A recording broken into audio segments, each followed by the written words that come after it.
नमस्कार मित्रांनो, आपल्या कोकणात पावसाळ्यात विविध प्रकारची कंदमुळे सापडतात।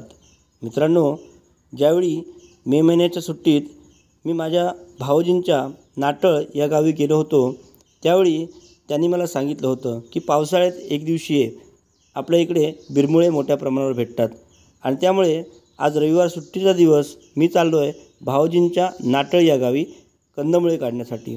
कन्नडीपासून 6 ते 7 किलोमीटर अंतरावर असणाऱ्या नाटळ या गावामध्ये प्रसिद्ध श्रीदेव रामेश्वर मंदिर आहेच। याशिवाय पावसाळ्यात जर आपण या ठिकाणी गेलात तर निसर्गरम्य डोंगरातून वाहत येणारे अनेक उंच उंच धबधबे आपल्याला पाहायला मिळतात। फोंड्यातून अर्धा ते पाऊण तासातच मी माझ्या बहिणीच्या घरी नाटळ या गावी पोहोचलो, परंतु मी ज्यावेळी गेलो त्यावेळी नेमकं भाऊजी कुठेतरी दुसऱ्या कामानिमित्त बाहेर गेले होते। माझा भाचा घरी होता। त्यानंतर मी, यश आणि त्याचा मित्र पियुष असे तिघेजण आम्ही बिरमुळे खणण्यासाठी गेलो। हे बघा मित्रांनो, अशा प्रकारे बिरमुळे असतात।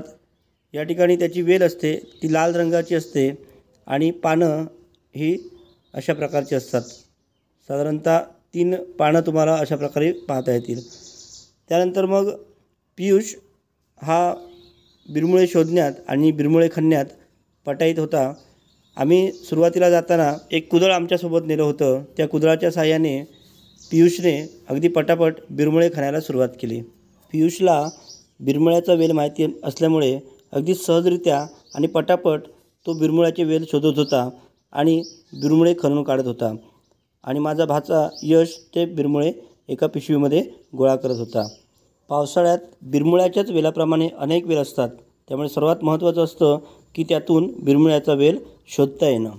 काही बिरमुळे आणल्यानंतर आमच्यासोबत आणलेलं कुदळ अचानक तुटलं, मात्र पियुषने हार न मानता कुदळीचा जो पुढचा भाग होता त्या भागाने सुद्धा बिरमुळे काढायचं चालूच ठेवलं होतं। बिरमुळे खणताना अचानक कुदळ तुटल्यामुळे दुसरं एखादं कुदळ किंवा टिकाव घराकडून आणावं आणि परत बिरमुळे खणावे या विचाराने आम्ही घरी निघालो। तोपर्यंत भाऊजीसुद्धा आले होते। नंतर आम्ही भाऊजींना सोबत घेतलं आणि टिकाव घेऊन पुन्हा एकदा बिरमुळे खणण्यासाठी निघालो। आता भाऊजींची सुद्धा मदत आम्हाला मिळत होती। मिळालेले बिरमुळे घेऊन मी घरी आलो। खूप मोठ्या प्रमाणावर आम्हाला बिरमुळे मिळाले होते। त्यानंतर ते स्वच्छ पाण्याने धुवून घेतले आणि मग आईने ते बिरमुळे सोलायला सुरुवात केली। बिरमुळे सोलून झाल्यानंतर ते अशा प्रकारे दिसतात। त्यानंतर मग सोललेले बिरमुळे आईने ओम आणि तन्मयला खायला दिले